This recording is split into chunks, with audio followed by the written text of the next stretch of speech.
Failure is not final. As long as you keep saying yes to any new opportunity that comes along, no matter how small or trivial it may seem at the time. I was a junior high school band reject.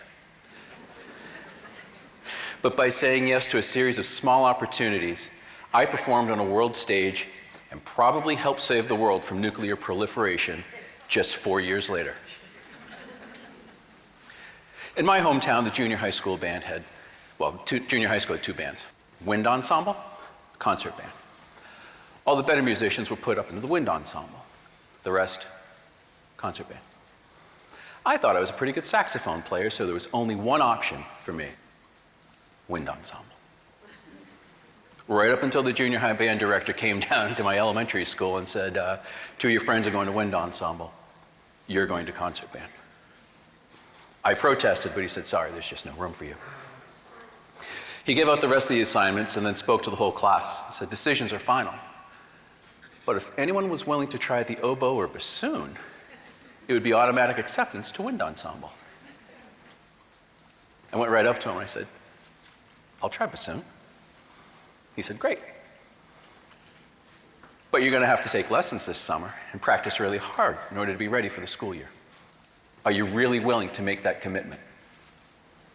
I said, yes.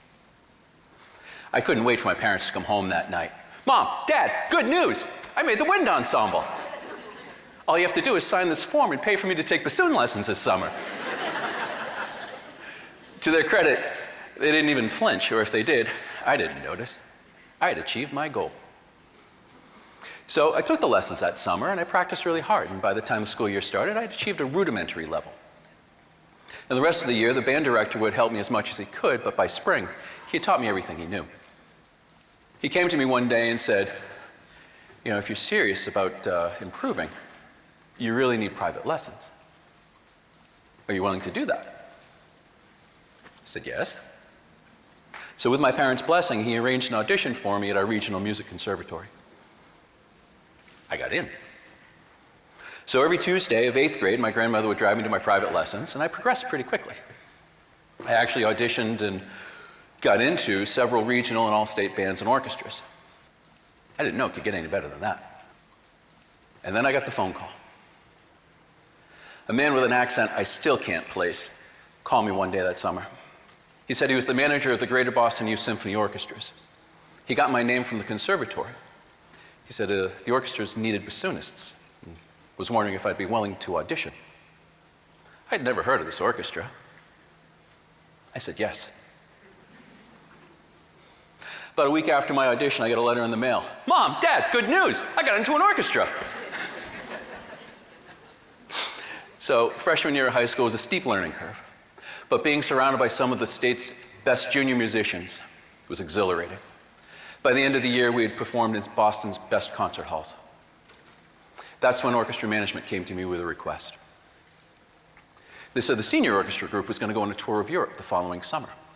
They were going to play some challenging pieces by Rimsky-Korsakov and Stravinsky, one of which required extra bassoonists. Would I be willing to learn how to play the contrabassoon and play in both orchestras next year? And of course, for my efforts, I'd be invited to go on the tour. I didn't know what a contrabassoon was, but I knew what a tour of Europe was. I said yes. So the following summer, we toured Austria, Hungary, Yugoslavia. We traveled by bus for over 3 weeks. We saw some spectacular scenery. We performed in some of the world's most beautiful concert halls.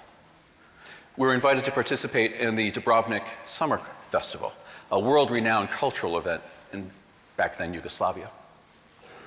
But our time in Soviet bloc Hungary outshined them all. We got over the border after having our passports checked by armed Soviet guards. We were given a day to tour the city of Budapest and interact with its people.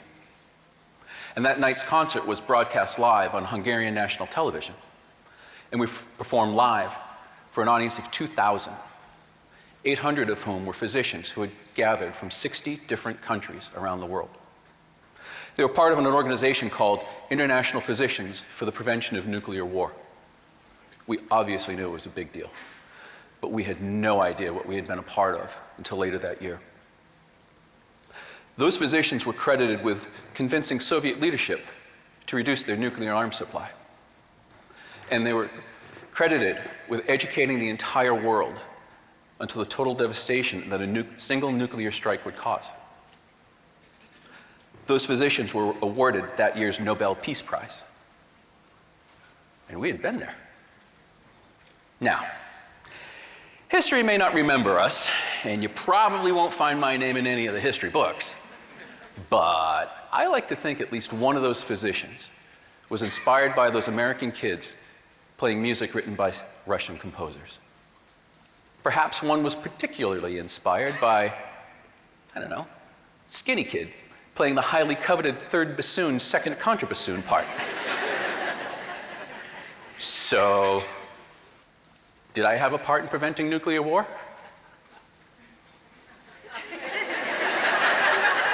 Yeah, I probably did. Just 4 years before, I was a junior high school band reject.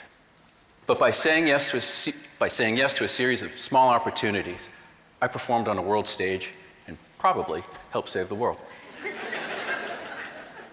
This is what I learned.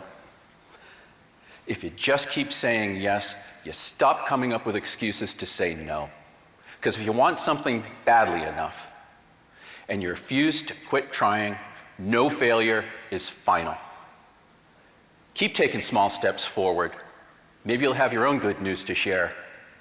Be a part of something bigger than you could ever imagine. And maybe you'll help save the world too. Thank you.